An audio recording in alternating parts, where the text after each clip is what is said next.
열왕기하 2장 1절에서 11절.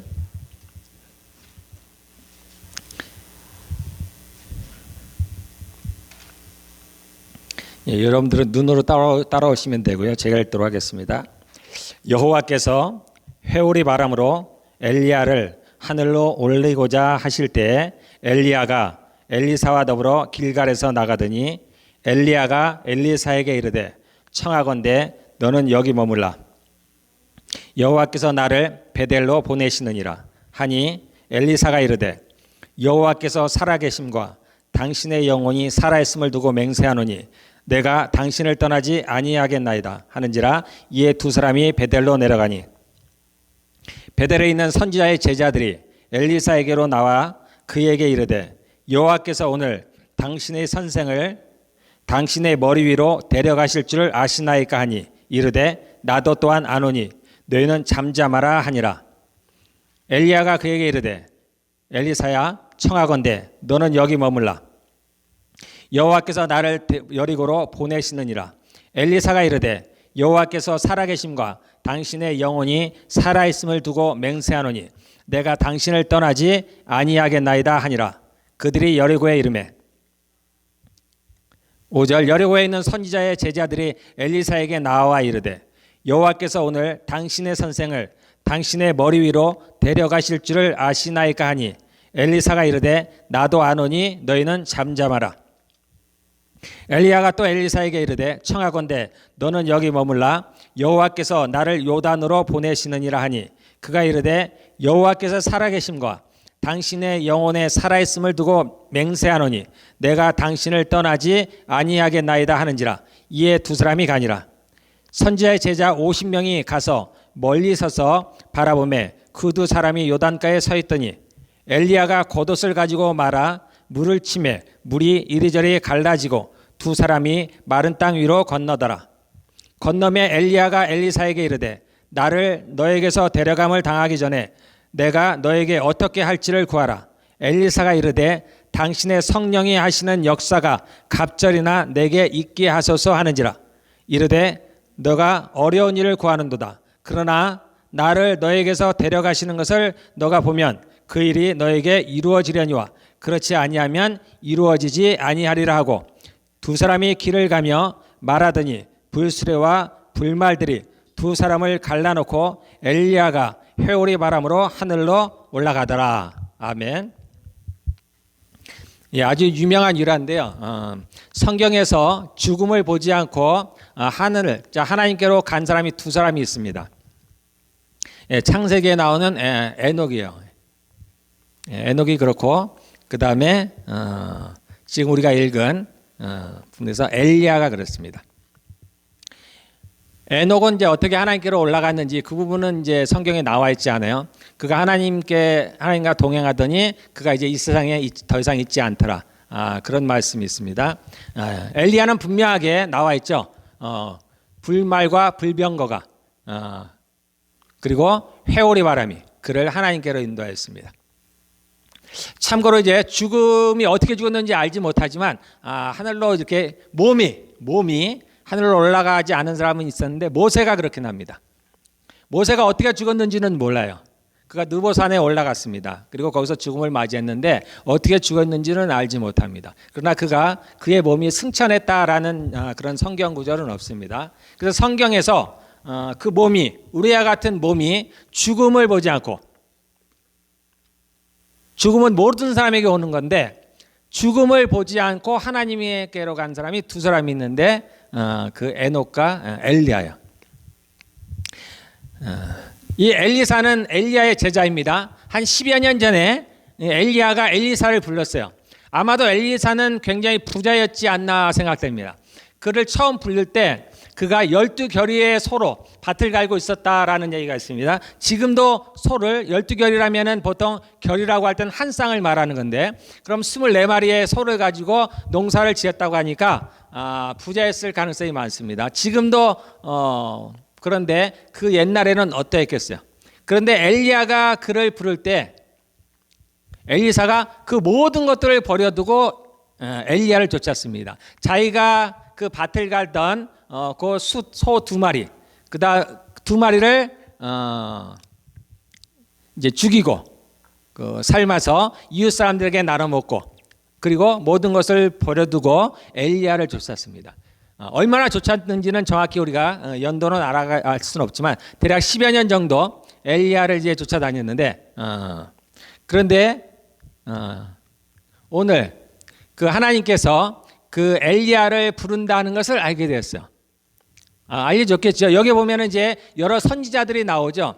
이때 우리가 아는 대로 성경에 나온 선지자들뿐만이 아니라 지금도 신학생들이 굉장히 많듯이 당시에도 선지자들이 많이 있었습니다. 이때도 많이 있었어요. 그 중에 엘리사나 이런 엘리야는 특별한 선지자였어요. 그래서 다른 선지자들도 이 일을 알고 있었습니다. 하나님께서 엘리야를 부르시는데 특별하게 그가 죽음을 보지 않고 회오리 바람으로 그 엘리야를 올릴 거라는 걸 성령이 알게 하셨어요. 그래서 많은 사람이 알고 있었습니다. 그리고 엘리사도 이것을 알고 있었어요. 그런데 엘리사에게는 소원이 있었습니다. 엘리야가 떠나가기 전에 이제 엘리사가 그 엘리야의 뒤를 이어서 엘리사가 행하던 그 선지자의 직분, 그 일을 본인이 할 터인데 그에게는 소원이 있었습니다. 그 소원이 뭐냐면 여기 나온 대로 갑절의 영감이, 옛날 버전에는 그렇게 되어 있습니다. 갑절의 영감이 내게 있길 원한다라는 말인데 그 얘기는 뭐냐면 성령의 능력이 갑절이나 2배나 엘리야에게 있었던 성령의 능력, 그러한 성령의 능력의 2배나 자신에게 있기를 원하는 거였어요. 즉 엘리야보다도 훨씬 더 많은 능력을 가지고 많은 기적들을 행하기를 원했습니다. 우리가 아는 대로 성경에서 선지자 그러면 특별한 사람이 몇 명 있어요. 그 중에 한 사람이 모세입니다. 아주 특별해요. 모세와 같은 사람이 없습니다. 하나님과 대면해서 이야기를 했던 사람, 하나님의 모습을 본 사람, 인류 가운데 유일한 사람이에요. 하나님을 본 사람입니다.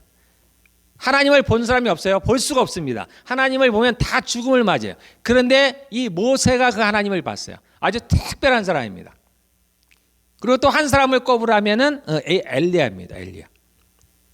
그래서 엘리야는 많은 기적들을 행했어요. 그래서 어떤 기적들을 했냐 보니까 엘리야가 말을 하니까 비가 오지 않았습니다. 얼마 동안 오지 않았냐면 3년 반 동안 비가 오지 않았어요. 그리고 다시 엘리야가 얘기를 하니까 비가 오기 시작했습니다. 그래서 그 3년 반 동안에 그때 이제 왕이 누구냐면은 아합 왕입니다. 아합 왕.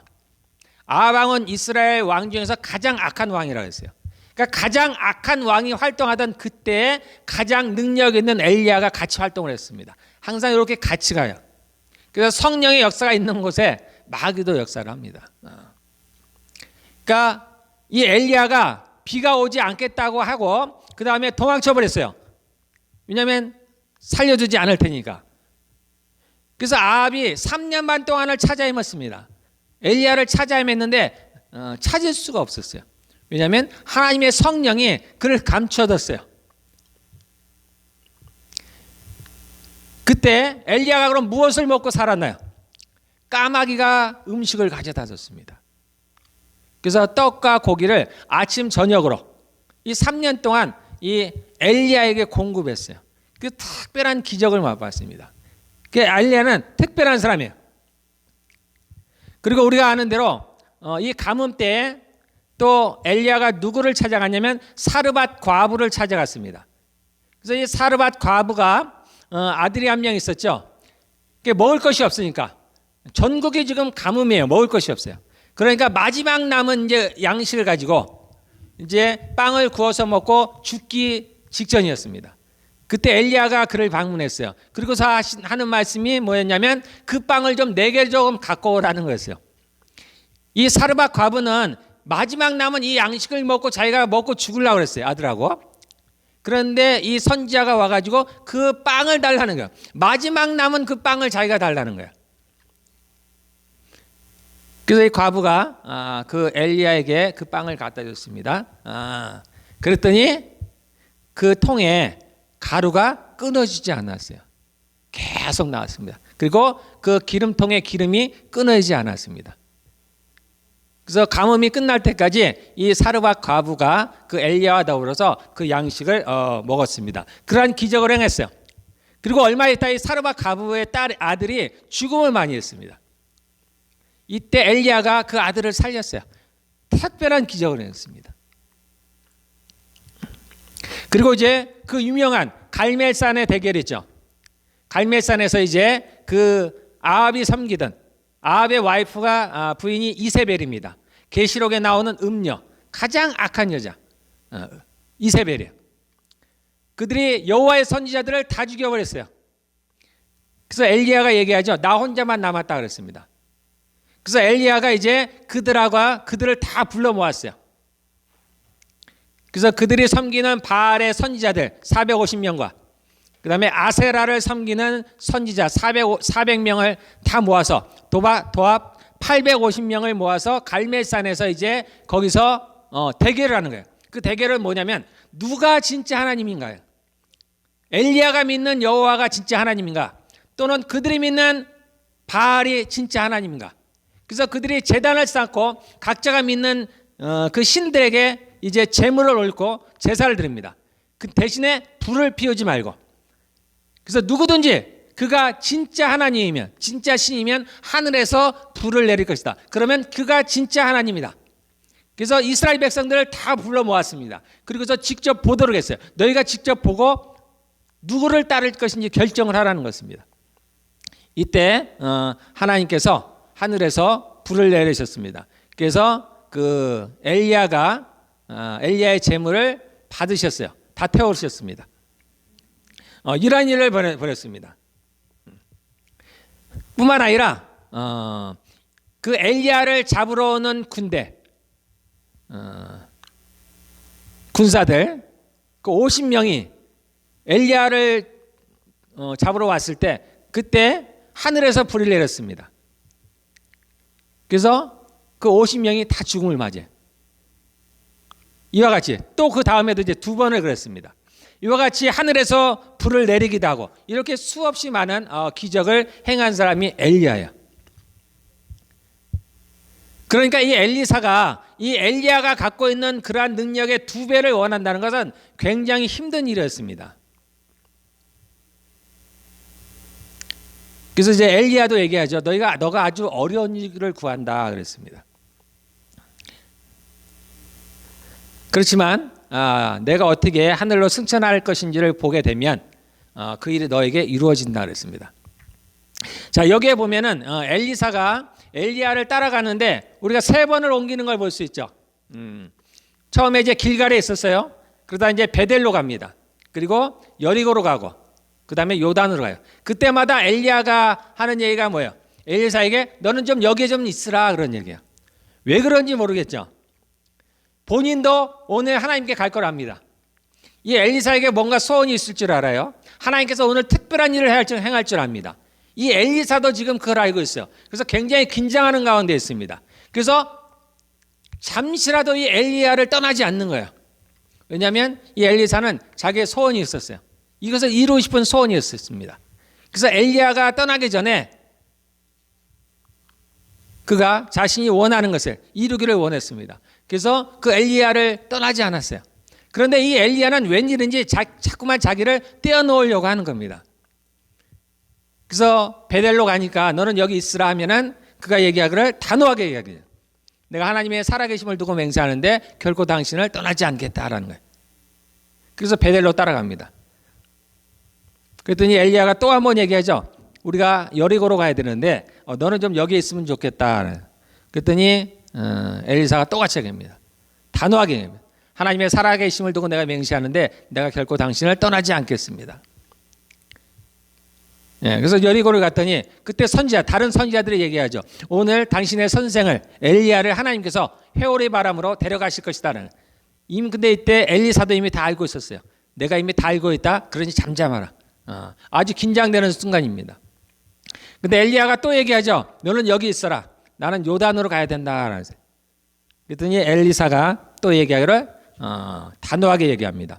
내가 하나님의 살아계심을 두고 맹세하건대 내가 결코 당신을 떠나지 않겠습니다. 그래서 그들이 함께 이제 요단을 갑니다. 그때야 비로소 이제 그 엘리야가 엘리사에게 이제 묻는 거예요. 이제 더 이상 이제 방법이 없어요. 떠나지 않는다는 걸 알고 있으니까 엘리야가 이제 그 엘리사에게 묻는 거예요. 너의 소원이 뭐냐라는 겁니다. 이때 비로소 이제 엘리사가 얘기하기를 당신에게 임했던 성령의 능력이 내게 갑절이나 있기를 원한다라는 거였습니다. 예, 오늘 이제 설교 제목이 그 엘리사의 간절함이에요. 간절함. 이 엘리야는 어떤 이유인지는 모르겠지만 자꾸 그 엘리사를 떼어놓으려고 그랬습니다. 근데 엘리사는 자기가 원하는 바가 있었어요. 하나님께. 그래서 그것을 얻기 위해서 끝까지 엘리야를 따라다니는 그러한 것을 볼 수가 있습니다. 그런데 제가 한 가지 궁금한 게 있었어요. 왜 뭐가 궁금했냐면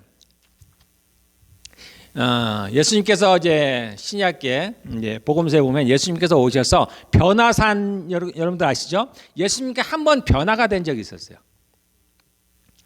그때 나타난 사람이 누구냐면 모세와 엘리야입니다. 모세와 엘리야예요. 다시 말해서 모세와 엘리야는 큰 선지자예요. 크게 보시는 거예요. 모세와 엘리야예요. 그리고 신약에 보면은 요한이 누구의 심령을 갖고 왔습니다. 엘리야의 심령을 가지고 왔어요. 능력은 엘리사가 많은데 그 엘리야가 하늘로 올라가는 걸 엘리사가 봤죠. 그러므로 하나님의 영감이 즉 성령의 능력이 지금 얘기한 대로 2배나 엘리사에게 임했어요. 이것은 약속이니까 이루어지는 겁니다. 그럼 능력으로 치면은 엘리사가 굉장히 능력이 커요. 실제로 그 뒤에 이제 엘리사가 한 일들을 보면은 엘리야보다도 많은 일들을 했습니다.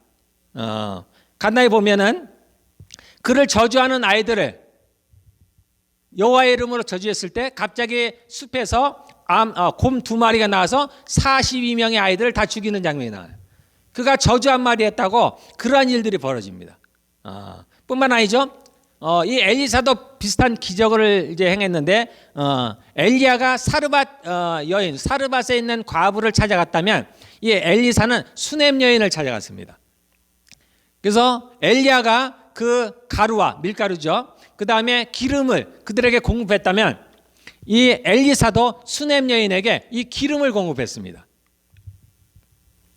엘리야가 이 사르밧 과부의 아들을 살린 것처럼 이 엘리사도 그 수넴 여인의 아들을 살렸습니다. 그 전에 이 수넴 여인은 아들이 없었어요. 나이는 많은데 자식이 없었습니다. 근데 이 엘리사가 기도함으로 말미암아서 이 수넴 여인이 아들을 갖게 됐고 그 아이가 죽었을 때 이 엘리사가 또 그 아들을 살리는 그러한 기적을 행했습니다. 뿐만 아니라 이 성경에는 더 많은 기적들이 나타납니다. 땅이 좋지 않아서 열매가 맺히지 못할 때 이 엘리사가 그 땅을 고쳤어요. 그래서 더 이상 열매가 죽는 일이 기한전에 떨어지는 일이 없었습니다. 뿐만 아니고 나아만 중풍병자인 나아만을 고쳤어요. 예수님이 오셔서 말씀하셨죠. 딱 한 사람이 고침을 받았다. 중풍병자에서 그 사람이 나아만이에요. 그 나아만을 고친 게 엘리사입니다. 뿐만 아닙니다. 이 엘리사는 예수님이 하셨던 기적을 행했어요. 보리떡 20개로 100명이나 되는 사람을 먹였습니다. 그러한 놀라운 기적을 행했던 사람이 엘리사예요. 뿐만 아니죠. 아람 군대가 쳐들어왔을 때 그들의 눈을 다 멀게 했습니다. 그래서 그 군사를 예루살렘으로 그냥 끌고 왔어요. 한두 사람이 아니고 그 군대 전체를 끌고 왔습니다. 엘리사가 그들의 눈을 멀게 했어요. 뿐만 아니라 엘리사는 그 적들이 말하는 내용을 어디에 있든지 다 들을 수가 있었어요. 그래서 그 내용을 이스라엘 왕에게 고스란히 얘기해 줬습니다. 그래서 전쟁을 다 이겨요. 그만큼 엘리사는 특별한 능력을 행했어요. 그런데 그 예수님께서 그 변화산에서 모습이 변화했을 때 예수님 곁에 있었던 사람은 모세와 엘리야였어요. 엘리사가 아니고 엘리야였습니다. 야, 저는 궁금했습니다. 왜 엘리사가 아니고 엘리야일까? 그리고 이제 보통 이제 구약에서 유명한 선지자 그러면은 모세와 엘리야입니다.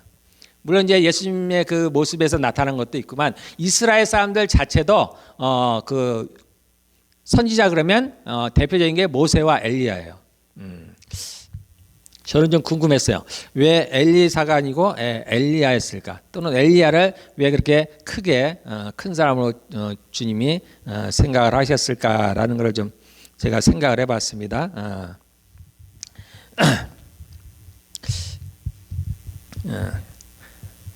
제가 이제 어제 기도를 하다가 어젠가 그젠가 제가 이렇게 하나님께 좀 여쭤봤습니다. 제가 무엇을 구하면 좋겠습니까? 하나님께. 최근에 이제 하나님께서 제가 자주 말씀을 드립니다만 제가 기도만 하면 이제 성령의 불이 임하리라고 말씀하시는 거예요. 성령의 불이 임하리라고 말씀하시는. 지금 몇 개월 됐죠? 수개월째 지금 그 말씀을 하시는데 그래서 저는 관심인데 그거였어요. 언제요? 언제? 언제입니까? 제 관심은 그거예요. 언제? 그러니까 우리는 뭔가가 얘기하면 막 바로 뒤에 일어날 것 같고, 뭐 일주일 후에 그러니 방금 막 일어나면 좋을 것 같아요. 특별히 제가 성격이 좀 그렇습니다. 약간 즉흥적인 성격이 있어서 오래 잘 못 참아요. 그래서 늘 언제가 궁금한데 제가 언제를 안 여쭤봐요. 그러면 또 이제 혹시라도 정말 주의 성령께서 제게 뭔가를 말씀하실 때 이게 혹시 예언처럼 또는 그래서 제가 혹시 그날에 그것이 안 이루어지면 어떨까 그런 두려움도 있고 그래서 제가 궁금은 하지만 여쭤보지 않습니다. 근데 어쨌든 수개월째 성령님께서 제가 기도만 하면 불이 임하리라는 거예요. 성령의 불이 임할 것이라는 거예요. 그래서 이제 그날도 계속해서 이제 그러한 기도가 이제 나오는 거예요. 그런데 이제 저도 한 몇 개월을 그러다 보니까 약간 식상해진 거예요. 오늘 또 이런 기도가 나오네. 또 그러네. 근데 이제 예전처럼 그렇게 감동은 별로 없어요. 그러다 보니까 이제 제가 또 이제 또 내가 무슨 기도할 내용이 있나 싶어서 제가 이제 하나님께 이제 여쭤봤습니다. 제가 무엇을 기도하면 좋겠습니까? 왜냐하면 제 마음에는 어떤 생각이 있었냐면 제가 이제 하나님의 성령의 임하기를 기도하고 성령의 불이 임하기를 기도하고 성령의 능력과 권세가 나타나기를 기도하고 더 나아가서 성령의 은사들이 우리 교회 가운데 부어지기를 기도하는데 이거 내가 혹시 한쪽으로 치우친 것이 아닐까? 내가 한쪽만을 너무 구하는 것이 아닐까? 물론 제가 하나님의 말씀을 구하기도 합니다. 당연히 구하는데 근데 한쪽으로 이렇게 치우친 것이 아닐까? 혹시 하나님께서 이러한 기도를 별로 안 좋아하시는 건 아닐까? 내가 하나님께서 원치 않는 그러한 것들을 기도하는 것은 아닐까 하는 제 마음이 이제 그런 것들이 좀 있어서 제가 이제 하나님께 한번 여쭤본 겁니다. 그래서 제가 어떻게 무엇을 기도하면 좋겠습니까? 이제 그래서 이제 하나님의 대답을 기다리는데 제 마음에는 내가 지금까지 능력을 구한 게 조금 한쪽으로 치우친 게 아닐까? 하나님께서는 아마도 다른 거를 구하기를 원하지 않을까? 내가 하나님께 사랑을 구해야 됐었는데 또는 뭐 겸손하다든가 뭐 그런 하나님의 그런 좋은 성품들을 그런 걸 구해야 되지 않았나? 그래서 이제 뭐라고 좀 말씀하시나? 저는 이제 그렇게 이제 제게 말씀하시지 않을까 이런 생각을 했었는데 전혀 의외로 대답을 하셨는데 뭐라고 말씀하셨냐면 죽기를 기도하라는 저한테 제가 죽기를 기도하라는 거예요. 다른 얘기는 아닙니다. 우리가 예수님이 말씀하신 대로 너희가 내 제자가 되려면 자기를 부인하고 십자가를 지고 나를 좇을 것이라는 얘기잖아요. 자기를 부인하고 십자가를 진다는 얘기가 성경에 나온 대로 너희가 죽은 줄로 여기라는 거예요. 바울이 얘기한 대로 내가 날마다 죽노라는 거죠. 어디 성경을 잃어버렸는데 자 2장 20절 우리 그 유명한 거죠. 내가 그리스도와 함께 십자가에 못 박혔나니 그런즉 이제 내가 산 것이 아니요 내 안에 그리스도 예수께서 사신 것이라 그것을 하라는 거예요. 그런데 어떻게 죽어요? 어떻게 죽으라고 하시는데 죽기를 기도하라고 하시는데 어떻게 죽느냐? 거기까지는 제가 모르겠는 거예요. 어쨌든 그랬습니다. 그래서 이제 제 질문이고, 제가 어떻게 뭘 기도하면 좋겠습니까 했을 때 하나님께서 제게 응답하신 거는, 말씀하신 건 그거였어요. 너는 죽기를 기도하라라는 거였고요. 그런데 하나님이 제게 질문하신 게 있어요. 아주 의외인데 제게 질문하셨습니다. 너가 나를 사랑하느냐라고 물으셨습니다. 베드로에게 하셨던 그 말씀대로 내가 나를 사랑하느냐라고 물으셨어요. 근데 제가 선뜻 대답을 못했습니다. 제가 이제 처음 제가 예수님을 믿을 때 제가 그랬다 그랬죠. 제가 하나님에 대한 사랑이 들어왔어요. 내가 참 하나님을 사랑했는데 제게 이제 그걸 직접 물어보시니까, 근데 제가 대답을 못 하겠더라고. 제가 더도 대답을 못해요. 그래서 제 머릿속에 여러 가지 생각들이 막 스쳐 지나가는 거예요. 내가 뭐라고 대답을 해야 되나. 근데 대답이 선뜻 잘 안 나오더라고요. 왜냐하면 물론 하나님이 내 눈앞에 보이시는 건 아니지만 지금 제게 직접적으로 물으시는 거잖아요. 내가 나를 사랑하느냐라고 물으시는 거예요. 제가 말로는 수없이 하나님을 사랑한다고 얘기를 하는데 나한테 직접 물으시니까 제가 대답이 잘 안 나오는. 그러면서 왜냐하면 이거 진짜잖아요. 그러니까 내게 여러 가지 생각나는 거예요. 그래서 혹시 내가 사랑한다고 얘기하면 내가 할 수 없는 다른 걸 하라고 하실까 봐. 내가 능력이 안 되는 뭐를 하라고 하실까 봐. 그게 약간 두려움이 살짝 제게 오더라고요. 그러니까 내가 대답을 못 하겠더라고요. 또 내가 지금은 주님 앞에서 제가 사랑합니다라고 했는데 나중에 어떤 상황이 발생을 해가지고 혹시라도 내가 주님을 부인까지는 안 하더라도 내가 그렇지 못할 때가 있지 않을까. 베드로가 그랬듯이. 베드로가 그랬잖아요. 내가 주를 위해서 내 목숨을 바치겠습니다. 근데 그날 밤에 베드로가 3번을 부인했습니다. 어떤 성경에는 3번째 뭐라고 돼 있냐면 예수님을 저주했다고 나와 있어요. 그러니까 전혀 자신의 어떻게 보면 의지와는 관계없이 내가 감당할 수 없어서 그런 것들 때문에 혹시 그런 일이 벌어지지 않을까. 혹시 나에게도 제가 그런 경험이 있으니까 그러지 않을까라니까 제가 선뜻 대답이 안 나오겠습니다. 또는 내가 혹시라도 주님을 사랑한다고 하면 너 나를 사랑한다고 하면서 왜 이거 안 했니? 왜 너 이렇게 하지 않았니? 너 나를 사랑한다고 하면서 너 성경은 알고 있지 않니? 너가 이웃을 사랑하면 그것이 나를 사랑한다고 그랬는데 너가 나를 사랑한다 하면서 너가 이웃을 사랑하지 않았지 않니? 너가 나를 사랑한다 하면서 내 아내를 사랑하지 않았지 않니? 그럴까 봐. 그런 게 한두 가지가 아니니까. 그렇게 나에게 책망을 하실까 봐 제가 선뜻 대답을 못 하겠다. 그래서 제가 물론 이제 한참 있다가 제가 물론 대답을 했습니다. 해야지. 제가 하나님을 사랑합니다. 그랬더니 주님께서 그러죠. 나도 너를 사랑한다. 뭐 다른 얘기 안 하시더라고요. 어쨌든 그렇게 넘어갔습니다. 그래서 제가 이 엘리사와 엘리야를 보면서 정말 하나님이 기뻐하시는 자가 누굴까? 우리는 저도 마찬가지입니다. 하나님의 능력을 구하잖아요. 하나님에서 많은 일을 하기를 원하시잖아요. 그리고 그것이 하나님이 기뻐하실 일이라고 생각을 합니다. 그리고 그것이 하나님의 영광을 위한 것이라고 얘기들을 해요. 그렇게 생각을 합니다. 그런데 정말 하나님이 기뻐하시는 것이 뭘까라는 거예요. 사실은 우리가 모르는 바가 아니에요. 우리가 예배를 드리다가도 하나님께 예물을 드리다가도 친구와 또는 누구와 싸운 일이 생각나가던 어떻게 하라 그랬습니까? 그걸 두고서 가서 사화하라 그랬어요. 근데 이렇게 하는 사람이 없어요. 왜냐하면 예배가 더 중요하다고 생각하니까. 우리가 예배에는 목숨을 바친다고 생각하는데 친구와 화해하는 거에 목숨을 바친다고 생각하는 사람은 없어요. 근데 주님은 분명히 말씀하셨어요. 예물을 드리다가도 누구와 싸운 일이 생각나면은 이걸 멈추고 가서 화해를 하라 그랬습니다. 하나님이 무엇을 좋아하시는지, 무엇을 기뻐하시는지는 사실은 성경에 명확하게 나와 있어요. 단지 우리가 그걸 받아들이지 않는 거예요. 또는 행하지 않는 겁니다.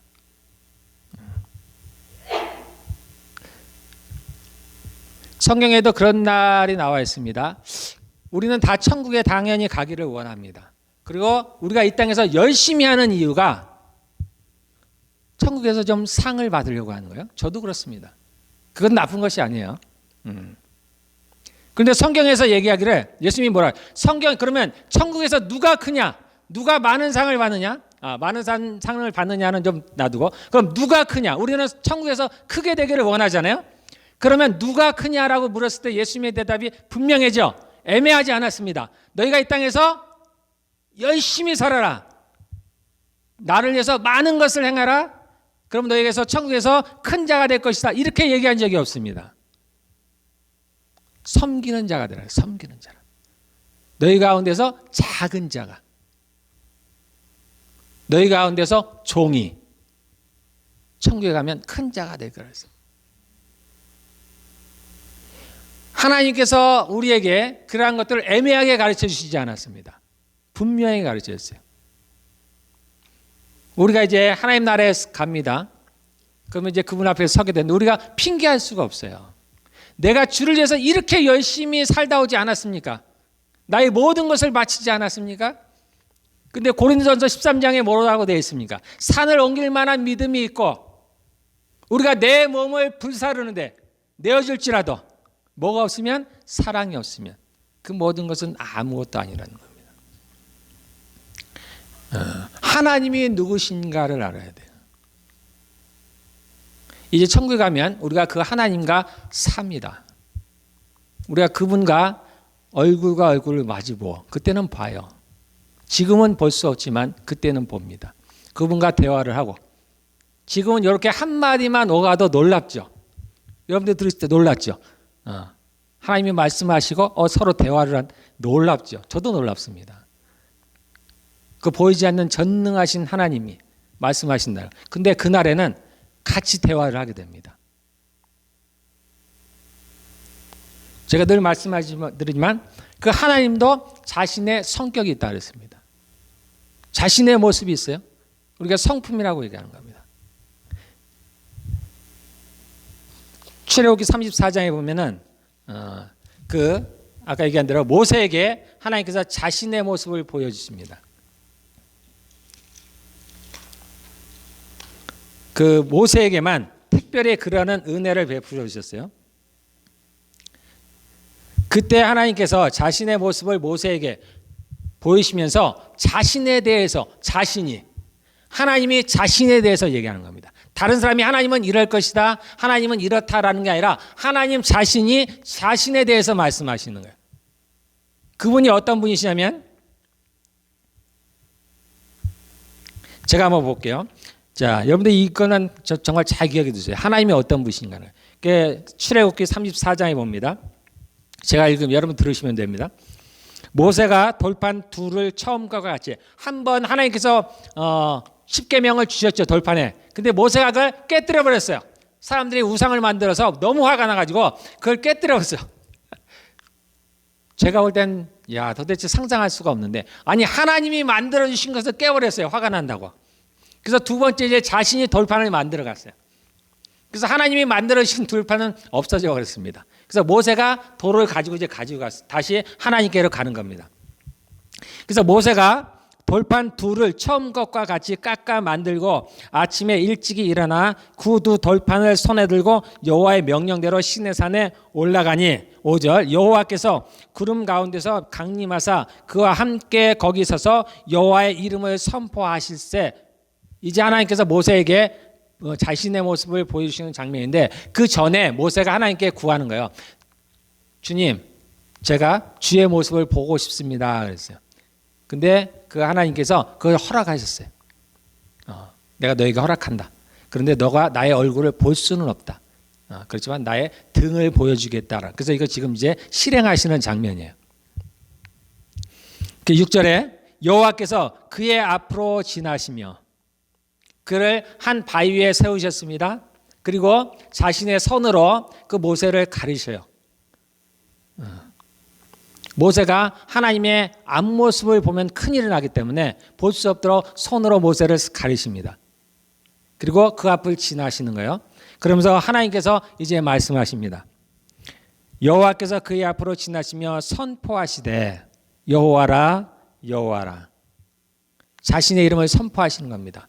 그 한 사람, 정말 먼지와 같은 그 사람인 모세에게 자신을, 전능하신 하나님께서 자신에 대해서 말씀하시는 거예요. 그러니까 모세는 큰 은총을 입은 자예요. 이런 거 보면 여호와라 여호와라, 자비롭고 은혜롭고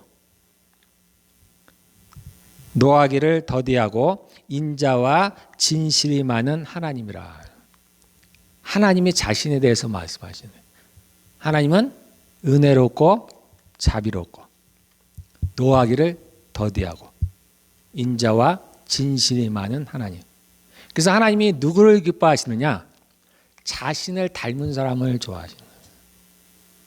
우리가 누구를 좇아서 만들어졌느냐? 이 하나님을 좇아서 만들어졌어요. 그래서 누가 완벽한 사람이냐? 이 하나님을 닮은 사람이 완벽한 사람입니다. 그래서 하나님은 은혜롭고 자비롭고 노하기를 더디하고 인자와 진실이 많은 사람을 사랑하시는 겁니다. 그 사람을 기뻐하시는 거예요. 제가 왜 엘리사와 엘리야 중에 왜 하나님께서 엘리야를 더 앞에 두셨을까? 제가 가만히 생각해 봤습니다. 물론 성경에 정확히 나오지 않는데 한 가지 약간의 힌트 같은 게 나오는 게 뭐냐면 엘리사가 이제 엘리야가 하늘로 올라갔습니다. 그래서 이제 엘리야가 올라가면서 뭘 떨어뜨리고 가냐면 그 옷을 떨어뜨리고 갔어요. 겉옷을. 겉옷은 능력을 상징하는 거죠. 그 사람을 상징하는 거예요. 그래서 엘리사가 이제 자신의 옷을 찢어버립니다. 그리고 엘리야의 옷을 가지고 와요. 그런데 오다 보니까 요단강이 있어요. 그러니까 엘리사가 그 엘리야의 옷을 가지고 그 요단강 물을 칩니다. 그러니까 요단강이 갈라졌어요. 홍해가 처음으로 갈라진 게 아니에요. 옛날에도 이 물을 가른 사건이 있었어요. 그 전에 엘리야가 그 요단을 먼저 가르고 왔어요. 엘리야도 그러한 능력을 행했습니다. 근데 엘리사가 이제 엘리야가 하늘로 올라간 다음에 그 옷을 가지고 자기도 똑같이 하는 거예요. 이때는 누구를 부른 거예요? 엘리야의 하나님. 자신의 엘리사의 하나님이 아니라 엘리야의 하나님. 아직은 엘리야의 하나님을 부릅니다. 엘리야의 하나님 어디에 계십니까? 그러자 물이 싹 갈라졌습니다. 그래서 그걸 마른 땅으로 통과하듯이 통과해 왔어요. 이제 엘리사에게 그 능력이 임했어요. 그래서 그러한 능력을 이제 행하게 됐습니다. 그가 이제 올라가는데 길을 가는데 아이들이 그 엘리사를 놀리는 거예요. 왜냐하면 엘리사는 대머리였습니다. 머리카락이 없었어요. 숱이 없었어요. 엘리야는 수염이 많은 사람이었어요. 털이 많은 사람. 특징이 그렇습니다. 그래서 엘리사는 머리가 없어요. 그러니까 아이들이 와서 엘리사를 놀리는 거예요. 대머리야 올라가라. 여기가 지금 이제 요단강 근처죠. 그러니까 남쪽에 북쪽으로 올라가고 있어요. 그러니까 올라가라고 얘기하는 거예요. 대머리야 올라가라라고 그 아이들이 그 엘리사를 놀렸습니다. 그때 엘리사가 뭘 했어요? 그 아이들을 저주했습니다. 누구의 이름으로? 여호와의 이름으로. 그랬더니 숲에 있던 곰 2마리가 나와서 그 아이들을 죽였는데 몇 명을 죽였냐면 42명, 42명을 죽였더라. 이것이 이제 엘리사가 행한 두 번째 기적입니다. 첫 번째는 이것도 기적이라면 기적이죠. 첫 번째는 요단 강물을 갈랐어요. 근데 그때는 누구의 이름을 불렀어요? 여호와의 하나님. 아니, 엘리야의 하나님을 불렀어요. 그리고 어떻게 보면은 그 아이들을 죽이는 게 엘리사가 했던 자신의 이름으로 한 첫 번째 기적이에요. 근데 첫 번째 기적에 뭘 행했어요? 아이들을 죽였습니다. 자기를 저주하는 아이들을 여호와의 이름으로 저주했어요. 그랬더니 그 아이들이 모두 죽었어요. 이것이 큰 실마리인지는 저는 모르겠는데, 이것이 별로 좋아 보이지는 않는 거예요. 하나님의 성품과 별로 맞지는 않는 거예요. 하나님이 누구를 좋아하세요? 아이들을 좋아합니다. 예수님이 그러죠. 아이들이 내게 오는 것을 금하지 말라는 거예요. 천국은 이런 자의 것이다라는 거예요. 하나님은 아이들을 사랑하시는 거예요. 그래서 아마도 이 엘리사보다는 엘리야가, 능력은 엘리사가 많았지만 하나님의 마음에 합한 자가 엘리야가 아니었을까 하는 제가 그런 생각을 합니다. 우리가 아는 대로 하나님의 마음에 합한 자를 따지면은 다윗이에요. 다윗이 하나님의 마음에 합한 자였습니다. 그가 큰 죄를 지었죠. 그 우리아의 아내인 그 밧세바를 얻기 위해서 간음을 했어요. 간음을 했고 남편이 있는 여인을 저희가 간음을 했습니다. 그것도 큰 죄예요. 그런데 그 남편을 죽여버렸어요. 살인죄까지 했습니다. 그리고 그를 죽이고 그 아내를 데려왔어요. 정말 세상으로 치면 엄청나게 악한 사람입니다. 그럼에도 불구하고 하나님은 이 다윗을 사랑했습니다. 그리고 말씀하시기를 이 다윗이 하나님 마음에 합한 자다 이렇게 해서 그 죄가 옳다는 얘기는 아니에요. 그 합리화하는 얘기는 아닙니다. 다윗의 마음이 그랬어요.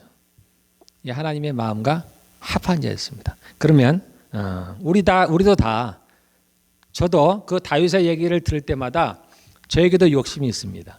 왜 다윗만 하나님의 마음에 합한 자일까? 나도 좀 그러고 싶다라는 거예요. 나도 하나님의 마음에 합한 자이고 싶다라는 거예요. 그럼 하나님의 마음에 합한 자가 갖고 있어야 될 그러한 것들이 무엇이 있을까라는 거예요. 첫째가 사랑입니다. 사랑. 이건 변함이 없어요. 하나님이 누구시냐? 사랑입니다. 사랑. 그분은 사랑이었어요. 그래서 그분은 다 사랑하는 거예요. 다 사랑.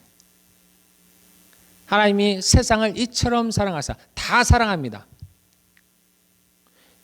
아까 우리가 아합 왕을 얘기했죠. 이스라엘에서 가장 악한 왕 아합입니다. 근데 그가 하나님의 간구할 때 하나님이 들으셔요. 그 사람 얘기를 들었습니다. 그가 하도 악한 일을 하니까 하나님께서 선지자를 보냈어요. 그래서 너가 죽을 거다 그랬습니다. 재앙이 너에게 임할 것이다 그랬어요. 그러니까 이 사람이 갑자기 놀래가지고 왕복을 벗고 이 베옷을 입었어요. 베옷을 입어. 그리고 하나님 앞에 무릎을 꿇었어요. 그러니까 이 선지자가 집에 도착하기 전에 하나님의 말씀이 그에게 임했습니다. 너는 가서 다시 얘기하라 그랬어요. 하나님이 그의 기도를 들으셔요. 그리고 그 재앙이 너 때에는 일어나지 않을 것이다. 하나님 이런 분이세요. 하나님은 로봇이 아니에요, 여러분들. 우리가 아는 어떤 신, 절대적인 어떤 신, 세상이 말하는 그러한 신이 아닙니다, 여러분들. 세상이 얘기하는 그런 신이 아니에요. 그 하나님은 우리와 같은 분이에요. 우리와 같은 인격을 갖고 계신 분입니다. 우리가 그분을 닮았어요. 그런데 그분이 특성이 뭐냐면 그분은 사랑입니다. 사랑. 그래서 아무리 악한 자라도 하나님은 사랑을 하세요. 우리는 이해를 못합니다. 그 사랑을 이해 못해요. 자신의 원수를 위해서 자신의 아들을 내어주는 그 사랑을 우리는 이해를 못합니다.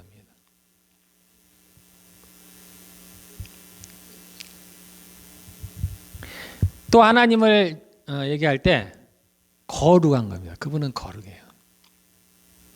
거룩이라는 얘기는 구별됐다는 이야기입니다. 죄가 없다는 얘기예요. 이건 우리가 따를 수가 없어요. 왜냐하면 우리 안에 죄가 있어요. 이건 우리가 쫓아갈 수가 없습니다. 그분은 죄와 함께 있을 수가 없어요. 그분을 우리를 사랑하지만은 죄와 함께 있을 수가 없습니다. 그래서 하나님께서 이스라엘 백성들에게 나타났을 때 시내산 위에서 나타나죠. 밑으로 내려올 수가 없어요. 내려오면 이스라엘 사람들이 다 죽어버리는 거예요. 그 자리에서 다 죽어버립니다. 그분은 거룩하신 분이에요. 그래서 죄와 함께 할 수가 없습니다. 그래서 하나님께서 번거롭지만 이스라엘 백성에게 뭘 만들어 가셨어요? 성막을 만들도록 하시는 거예요. 하나님은 그 안에만 있는 거예요. 그 안에만. 하나님이 만약에 밖으로 나가시면 이스라엘 사람들이 다 죽게 되는 거예요. 그 안에서 하나님을 만나는 겁니다. 이스라엘에게. 하나님이 이스라엘을 사랑하시죠. 그들과 함께 있기를 원하셨어요. 그렇지만 함께 있을 수가 없어요. 그래서 한 가지 방법을 만든 게 성막을 만드시는 거예요. 그래서 여기는 피로 항상 깨끗게 하는 거예요. 정결케 하는 거예요. 거기서 만나 주시는 거예요. 그래야만 이스라엘 백성들이 살 수가 있어요. 하나님이 까다로우신 분 그런 얘기가 아닙니다, 여러분들. 하나님은 그런 분이세요. 하나님이 자신을 바꿀 수가 없습니다. 그래서 하나님은 그렇게 해요. 그래서 하나님은 죄를 멀리하는 거예요. 죄를 싫어하는 거예요. 그래서 하나님은 정결한 사람을 좋아하는 거예요. 정결한 사람과 함께 있는 거예요. 우리를 다 사랑하지만 그 정결한 사람과 함께 있을 수밖에 없어요. 그래서 하나님께서 누구를 쓰신다고 말씀하세요? 깨끗한 사람을 쓰시는 거예요. 능력이 많은 사람을 쓰는 게 아닙니다. 지혜가 많다든가 지식이 많은 사람을 쓰는 게 아니에요. 그러한 모든 것들은 이미 하나님이 갖고 계신 거예요. 하나님은 깨끗한 자를 찾고 있는 거예요. 깨끗한 자를 쓰시는 겁니다. 집에는 여러 그릇이 있지만 금그릇도 있고 은그릇도 있고 질그릇도 있고 많지만 그중에 뭘 쓰셔요? 깨끗한 그릇. 금그릇이라고 안 쓰는 게 아닙니다. 질그릇만 쓰는 게 아니에요. 하나님은 약한 자만 쓰시는 거예요. 그거와는 다른 얘기입니다. 하나님은 깨끗한 그릇을 쓰시는 거예요. 왜냐하면 그분 자체가 거룩하기 때문입니다. 그렇지 않은 더러운 그릇 위에 그분이 함께 있을 수가 없기 때문입니다. 그분이 이 사람을 덜 사랑하고 이 사람을 더 사랑하고 그런 개념이 아니에요. 그분은 거룩한 분이시기 때문에 그곳에 있을 수가 없어요. 하나님이 우리를 쓰시기 위해서는 우리 안에 오셔야 됩니다. 그리고 우리를 성전을 삼으셔야 돼요. 깨끗한 사람에게 오신다는 얘기예요. 예. 그리고 하나님은 진실한 사람을 찾아요. 다윗에게 이게 있었어요. 다윗은 진실한 사람이었습니다. 그래서 그는 잘못을 자기가 발견하면 즉시 회개라는 거예요. 그래서 나단 선지자가 와서 그 다윗이 범한 죄, 우리아의 아내 밧세바를 범하고 우리아를 죽인 그 죄를 다윗에게 고했을 때 다윗의 행동이 나오죠. 그가 그의 모습이 나오는 거예요. 거기서 그가 즉시 하나님 앞에 무릎을 꿇는 거예요. 내가 하나님께만 빠지기를 원한다. 다른 사람에게 관계가 없어요. 그는 오직 하나님께만 관심이 있는 거예요. 내가 하나님께 범죄하였나이다 라는 거예요. 하나님은 이 다윗은 그렇게 진실한 사람이었어요. 그래서 다윗은 하나님을 아는 거예요. 그래서 밧세바가 자식을 임신했는데 아기를 낳았는데 죽었죠. 일주일 만에. 그가 일주일 동안은 금식하지만 자식이 죽자마자 어떻게 해요? 싹 바뀌어버리죠. 사람들이 보기에는 이상하지만 그러나 다윗은 하나님을 아는 사람이었어요. 그래서 하나님은 진실한 사람을 찾는 거예요. 정직해야 됩니다, 여러분들. 정직해야 돼요. 하나님 앞에 진실해야 돼요. 우리는 누구나 실수할 수 있습니다. 다윗처럼 큰 죄를 범할 수가 있어요. 그러나 하나님 앞에 진실해야 됩니다. 하나님은 이렇게 진실한 자를 기뻐하십니다. 자, 마지막으로 또 하나가 있습니다. 하나님을 경외하는 자를 하나님은 사랑합니다. 하나님은 지극히 높으신 분이에요. 그분만이 하나님이십니다. 그 외에 다른 신이 없어요. 그분은 그러한 영광을 받으시기에 합당하신 분이기 때문에 자신의 영광을 결코 다른 자에게 빼앗기지 아니하십니다. 자, 겸손은 뭐라고 했습니다? 겸손은 내가 누군지를 아는 거라고 했어요. 하나님은 자신이 누군지를 압니다. 그래서 하나님은 자신을 그렇게 높여도 하나님은 스스로를 가리켜 겸손하다고 얘기하는 거예요. 그래서 하나님은 자신을 경외하는 자를 사랑하십니다. 자신을 존중히 여기는 자를 하나님은 존중히 여기십니다. 하나님을 부인하는 자, 하나님도 부인하는 거예요. 이 땅에서 우리가 하나님을 부끄러워하면은 하나님도 우리를 부끄러워하는, 그럼 큰일 나는 거예요, 여러분들. 우리가 이 부분을 놓치지 않아야 됩니다. 여러분들 사람을 두려워하지 마시고 하나님을 두려워해야 됩니다. 하나님을 정말 존경해야 돼요. 그분을 경외해야, 존경이라는 표현도 안 맞아요. 경외해야 됩니다. 경외. 그분을 두려워해야 돼요. 그래서 우리가 주께로부터 오는 모든 것들을 그렇게 귀히 여기는 이유는 단 한 가지입니다. 그분께로 왔기 때문이에요. 그래서 여러분들이 갖고 있는 직분이 세상이 볼 때는 아무것도 아닙니다. 그걸로 뭐 월급 주는 것도 아니고 내가 지위가 높아지는 것도 아니야. 그러나 우리가 그것을 귀하게 여기는 한 가지는 그분께로 왔다는 겁니다. 그분이 내게 그러한 직분을 주셨다라는 겁니다. 우리가 그것을 존귀히 여길 때 하나님께서도 그를 존귀히 여기십니다. 그리고 하나님께서 그에게 함께 하십니다. 하나님이 함께 하시면 되는 거예요. 여러분들에게 많은 어려움들이 생길 때, 삶의 어려움이 생길 때, 그때 여러분들 하나님을 생각하시기 바랍니다. 하나님만 계시면 돼요.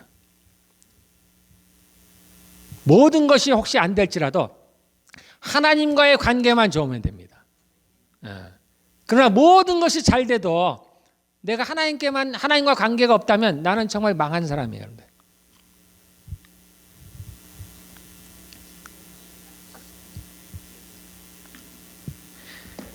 자, 우리 하나님을 한번 사랑합시다, 여러분들. 두렵죠? 저도 두렵습니다. 내가 사랑한다고 하면 혹 다른 일을 시킬까? 우리 그런 사람들이 많죠. 하나님 사랑한다면 저 오지로 날 가라고 하시는 거 아닐까? 저는 무슨 두려움이 있냐면 내가 하나님을 사랑한다면 나보고 순교하라고 할까 봐. 내가 순교는 하겠어요. 그런데 어떤 게 들었냐면 내가 고통 가운데 죽을까 봐. 이게 내가 괜한 기운데 베드로가 거꾸로 서서 십자가로 형벌을 받았잖아요. 저는 그렇게 못한데. 저는 그렇게 못해. 하나님 저 그렇게 못합니다. 자신이 없어요.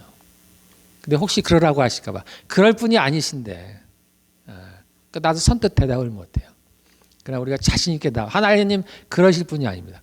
혹시 그럴지라도 하나님께서 감당할 만큼 하십니다.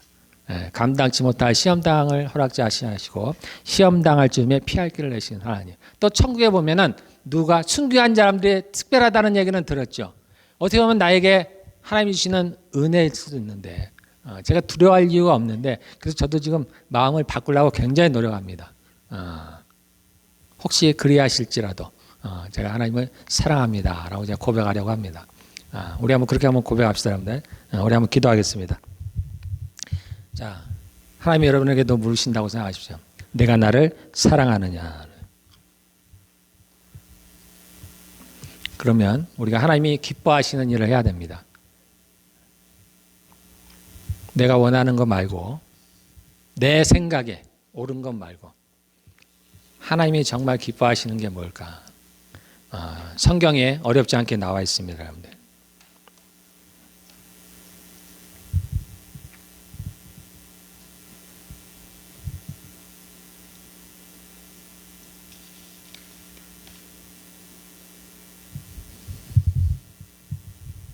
자, 우리가 예배나 우리가 기타 정말 기도든 헌금이든 전도든 이런 것이 결코 나쁜 건 아닙니다.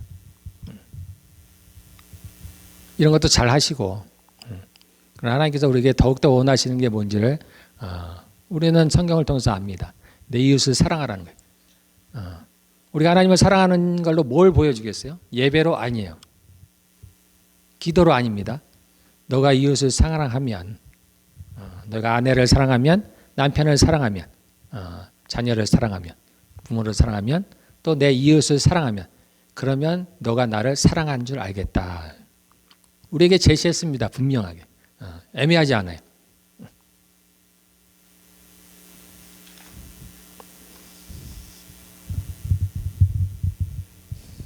자, 우리 한번 2, 3분 한번 각자 기도하겠습니다. 예.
마칩니다. 이제는 우리 주 예수 그리스도의 은혜와 하나님의 사랑과 성령의 교통하심이 이곳에서 예비하는 그리고 빛과 진리계에 속한 모든 성도들 가운데 함께 있을지어다.